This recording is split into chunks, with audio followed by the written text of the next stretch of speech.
Yomo, remember when I was like all fangasming about Drew? Oh God, yes. Oh Anyway. my god. I'm kind of glad I got away from that crowd. Yeah, Yeah. I'm a nobody, but apparently I created a meme with that nevermore, nevermore Unyu, so... You did. Yes. Alright, let's And read this. at first I was almost a nobody, but then I made this station wagon.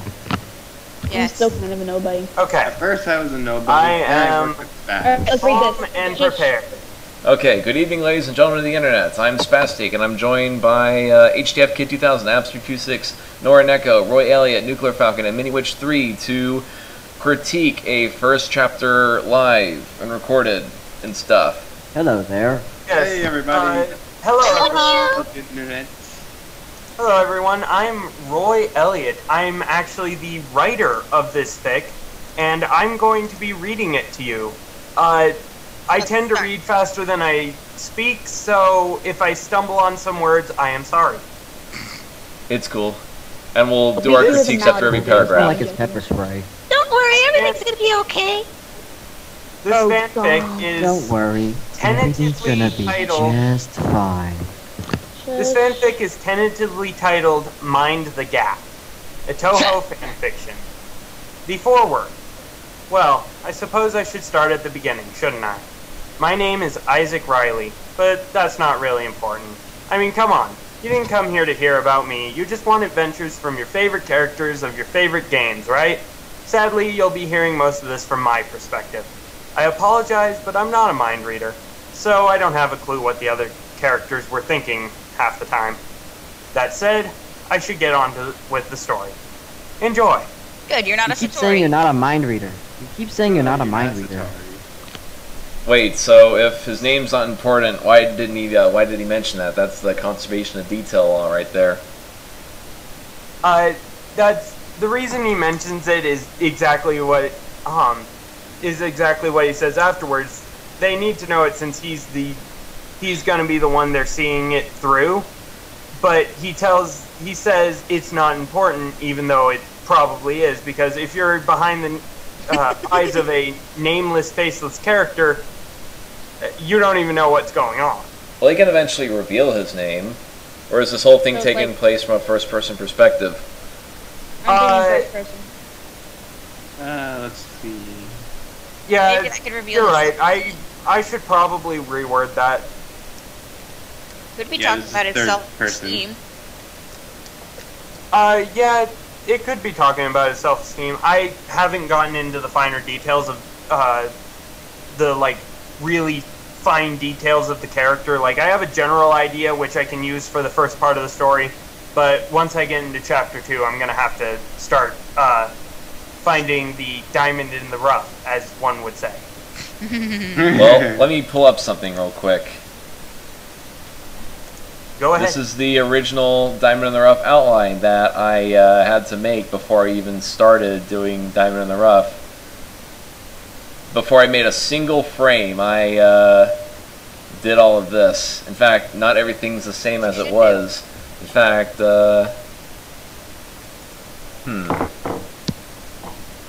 it seems to be the same as it was in the very I ending, have but pepper spray. Why do you have pepper spray? Anyway. Yeah, guess I don't what? know. Shush. Alright, go Of on. course, the shall I writing process continue? changes over time. Shall I continue? yeah. Yes. Chapter 1. Down the Rabbit Hole. The night wasn't very dark, the street clear, except for a single car that sped down the black asphalt. It's almost 2 in the morning. How does he expect me to get some sleep and be back at work by 8? The one driving the car groaned, his eyes barely open as he slowed to a stop in the driveway of his apartment. He slowly climbed the steps to room 125 and yawned, pulling out his key ring. It took him a few moments to find the right key, a moment to wake himself up enough to put the key in the lock and turn it, then stumble through the door, pushing it shut with his keys still inside the lock. Oh man, I could use a good night's sleep, the man said, then walked the familiar path to his bed. He stumbled a little when something caught his foot, nearly tripping, but catching himself on something solid before he lost his balance completely. A few more steps, he fell over, landing in something and going out like a light. My bed feels like leaves. The young man stumbled before falling into unconsciousness. Leaves. It's actually pretty First good. off, I thought he was unlocking the door with his key from the outside. Because he just locked himself in. That actually gets. Oh my god. It gets explained why he just somehow ends up in leaves. Well, yeah, it sounds like he's been gapped, almost. I have a feeling. Yes, except that he isn't gapped. It's the main little like plot turny thingy, the MacGuffin that does it. Okay. But that's explained more later in the story. And here's where the part where some of you might get mad at me because I might have broken Fanon a little bit here. Alright, let's find out. Let's see. How do you break Fanon or Fanon? Yeah, break canon, not Fanon. With a sigh, a familiar shrine maiden put down her rake. Leaves were starting to gather at the shrine, and if nothing else, she had to clear them out of the path. She had put the job off until the end of the day, and this was about as late as she could. Looking down the path, she gave herself a little smile and stood to make some tea. She stepped to the sliding screen door in front of the shrine and turned back, something catching her attention. A soft whisper and the sound of crunching leaves. Her face distorted into some sort of shock and anger as she rushed down the path. And Rainbow is angry.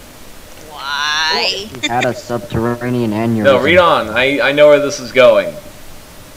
Yeah. Because he explained it. Rimu nearly had an aneurysm right there, right when she laid eyes on the one who had fallen into the leaves. Not another one! She held her head as she looked down to the young man. She sighed loudly and then started to look him over as she decided whether to kill him now and prevent whatever incident he was undoubtedly going to end up causing. Didn't you say this was like the right way that should have done Lost in Gensokyo? Not really. It's like the right way one should do a story where one person is sent to Gensokyo without any knowledge or anything. So this is supposed to take place after Diamond in the Rough?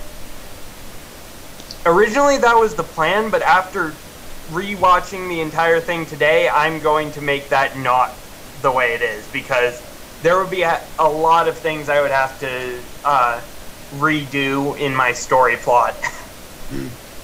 Some other simple time. Yes. But I'm just making it like there's two branching storylines. There's the one that leads into this, and then there's the one that leads into Diamond in the Rough. Because there are too many things for me to have to watch Diamond in the Rough about 27 times, even though I probably am going to end up doing that anyway.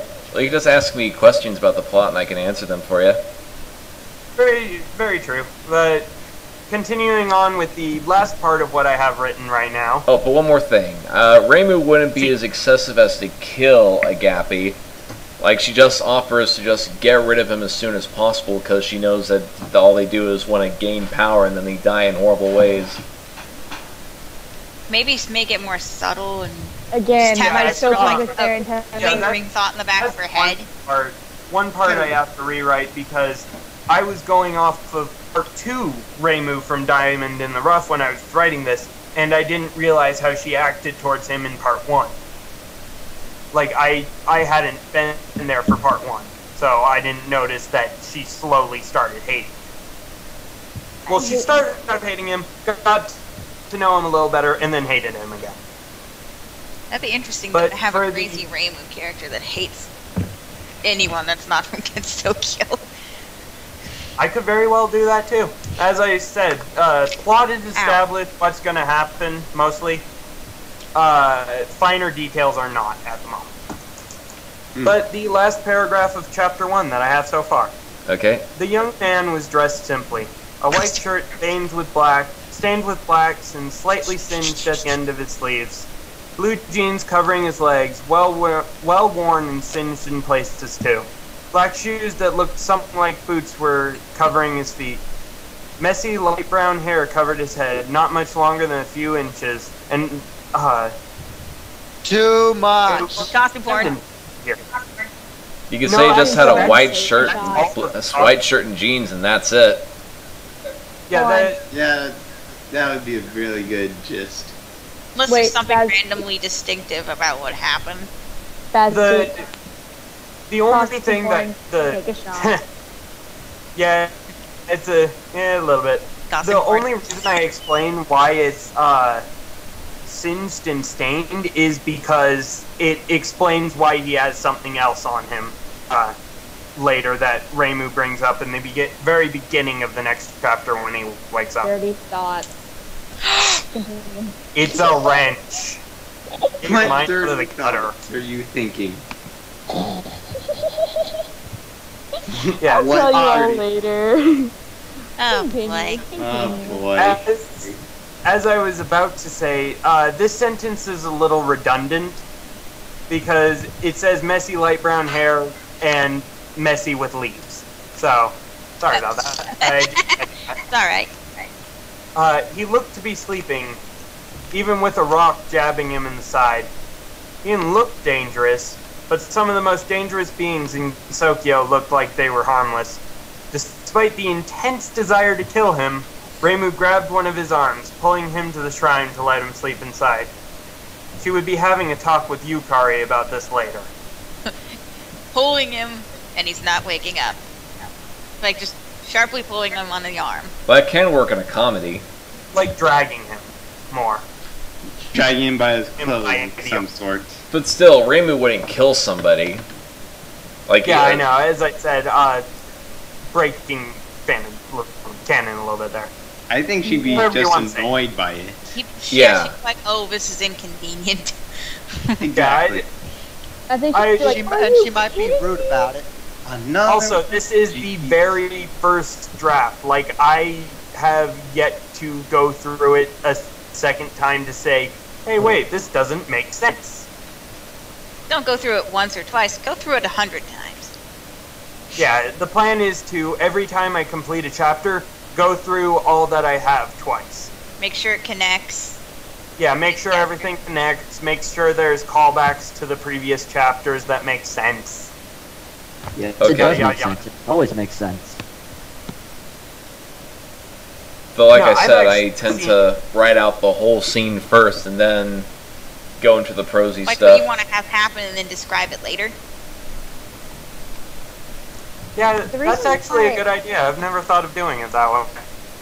The reason why I do mainly short stories is because I'll get an original idea and then I'll have to jot it down real fast and then I'll turn it into a little thing and then I'll never be able to get back to it because I still have if you use writer's book. And I will use Battlefield's That's what I general said. Write the ending first. idea.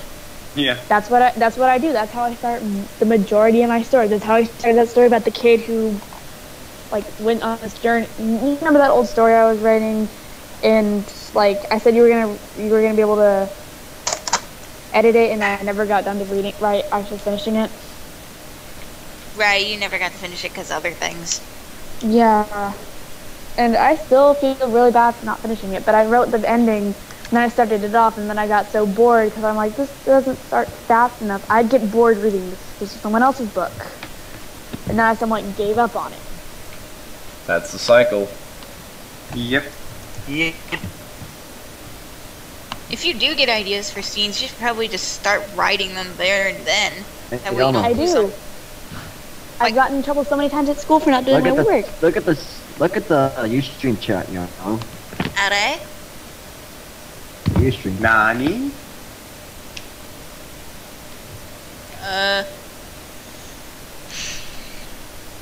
So what What's exactly- going on in Reading the stats, Ustream chat? Redstone does 10 and 12.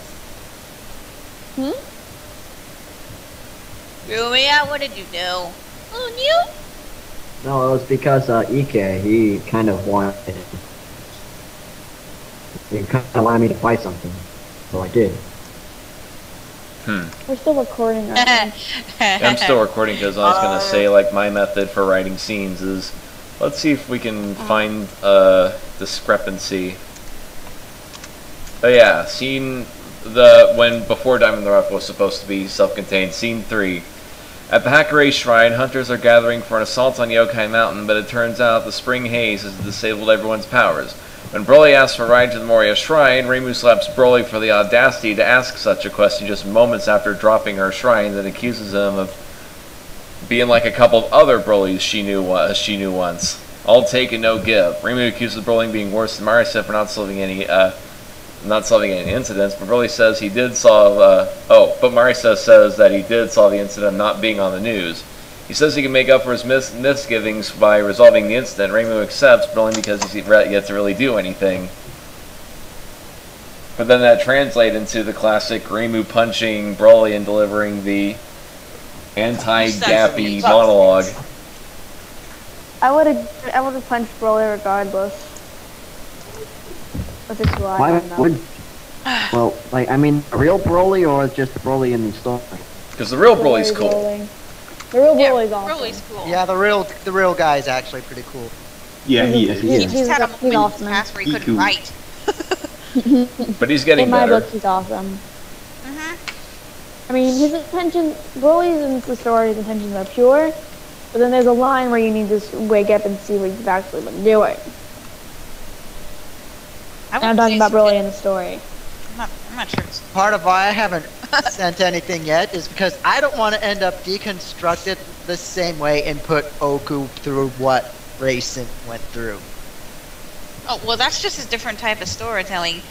That's The different. construction is supposed to make everything turn out as horrible as it possibly can. You could have something completely different happen. Yeah, but I'm trying not to have like somebody overpowered that's with Oku that would just end up getting deconstructed and bad things like this happen. Yeah, I'm really trying to avoid that. Really. Well, the best way to avoid a deconstruction is don't write anything that would cause someone to go out of their way to point out little logical inconsistencies. Because Diamond in the Rough is made entirely from plot holes in Colonel Diamondback's canon. Or fanon. Yep. Yeah. Bannon canon. That's 'Cause you- why I'm his making canon. sure to make my story have a beginning, middle, and end, and any plot hole I find, I will fill in as soon as I find it. Exactly. Or better yet, get someone else to read it for you and they'll find it for you. That's why I hired Spaz. Yes. But Oh, so Wait, you're not can I say acquaintances with him, you hired him. You're can I say implying something you're to the paying chat? him? So you're paying all of us now. let me that- pull up Whoever some... said I was paying you all in money? Oh god. More dirty thoughts! What dirty thoughts are you thinking exactly? Boy. Oh yeah, the beginning, middle, and end thing. This is from my first conversations with Broly Diamondback. Let's see. I said that Aristotle believed that every story needed a beginning, middle, and end, and that much has survived for centuries, but he also mentioned that stories need a Harmardia, Peripataion, and Agnoresis. Or in English, characters need a fatal flaw, a reversal of fortune, or some kind of revelation of what the character has done. So basically, it's not just enough to have a beginning, middle, and end, but a means and a purpose. Means a purpose and a reversal. Or a change. And often when I first meet wannabe storytellers, I give them the history of storytelling that basically says that since the beginning of man's storytelling days, it was all about human reaction. Yeah, I remember you. That is what Ignore it. storytelling is about, is Explaining getting a one- reaction out of the audience. Mm-hmm. Yeah, you explained the history of storytelling in the last stream that I was in. Yes. How it started out with 3 groups, one who acted strictly on logic, one who acted on strictly instinct, and then humans, which were the middle ground. That's like my little Hollywood version of it, but yeah. Yeah.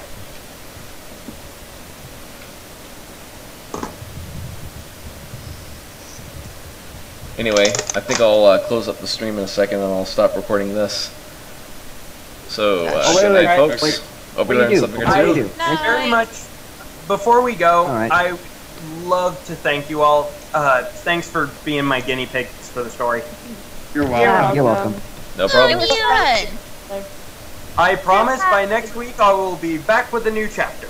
Right. Hooray. And Good. if I'm not, screw you. Okay. Now I'm gonna stop the recording. Adios. Okay.